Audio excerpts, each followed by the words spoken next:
पुसद नगरपालिका प्रभाग रचनेसंदर्भात 22 आक्षेप हरकती दाखल. कोणाच्या हरकती होणार पास आणि कोणाच्या होणार रिजेक्ट याकडे लागले पुसदकरांचं लक्ष. सन 2016-17 मध्ये पुसद नगरपालिकेची निवडणूक प्रक्रिया पार पडली होती.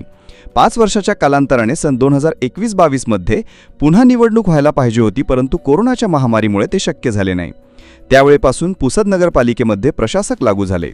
नगरपालिका संदर्भातले सर्व अधिकार मुख्याधिकारी यांच्याकडे एकवटले गेले. आगामी निवडणुकीच्या पार्श्वभूमीवर 2025-26 याकरिता महाराष्ट्र शासन नगर विकास विभाग यांचे मार्फत प्रारूप प्रभाग रचनेसंदर्भात हरकत आक्षेप मागवण्यात आले होते. हे आक्षेप हरकती 18 ऑगस्ट 2025 ते 31 ऑगस्ट 2025 रोजीच्या 3 वाजेपर्यंत मागवण्यात आले होते.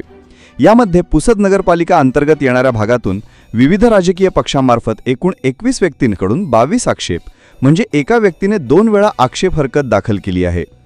हे आक्षेप पुसद नगरपालिका उपमुख्याधिकारी ललित बहादुरे व करनिर्धारण प्रशासकीय अधिकारी कोंडिबा गुट्टे यांच्यामार्फत स्वीकारण्यात आले. या आक्षेप हरकतीवर दिनांक 3 सप्टेंबर 2025 रोजी जिल्हाधिकारी कार्यालय यवतमाळ येथे सुनावणी होणार आहे.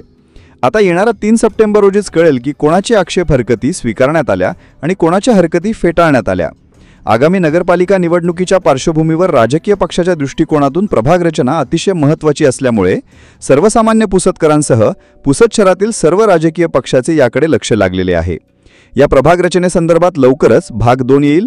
दिनांक 3 सप्टेंबर रोजी जिल्हाधिकारी कार्यालय यवतमाळ येथे काय सुनावणी होते या संदर्भात सुद्धा भाग 3च्या माध्यमातून बातमी प्रसारित करण्यात येईल.